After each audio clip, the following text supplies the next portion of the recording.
La coopérative Dijon Céréales en Côte d'Or est une coopérative de collecte de grains. Il se trouve que la Côte d'Or est placée en zone intermédiaire, un grand croissant qui traverse la France et qui fait que notre département est souvent soumis à des difficultés saisonnières.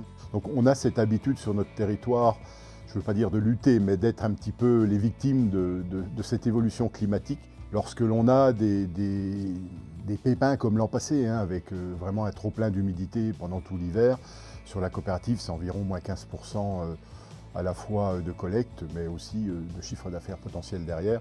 Mais c'est surtout une vraie difficulté pour les adhérents, pour les agriculteurs. L'anticipation au réchauffement climatique et aux aléas qui en découlent est l'impérative. On doit protéger nos agriculteurs, on doit protéger notre agriculture pour arriver à sécuriser ce revenu sur une durée en termes d'années qui soit suffisamment longue. Donc on s'est tourné tout naturellement vers l'énergie et la production d'énergie. En fin de compte, on est arrivé à ce projet de méthaniseur qui fonctionne maintenant. Donc on a à la fois cette résultante de production de gaz, mais on a surtout cette fonctionnalité qui est rendue sur les exploitations qui adhèrent, qui produisent des cives, qui ont donc cette rentabilité supérieure sur leur exploitation.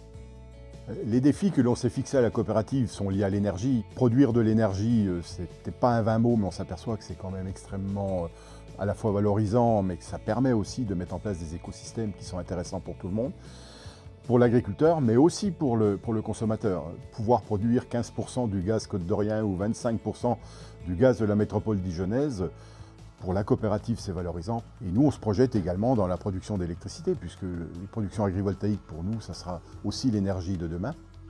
Alors, les enjeux à venir sont multiples et l'actualité récente nous le démontre. L'économie mondiale nous est plutôt défavorable en ce moment, les cours sont plutôt bas, le commerce par l'export est plutôt difficile. Il n'y aura pas une solution unique, les solutions, elles sont multiples.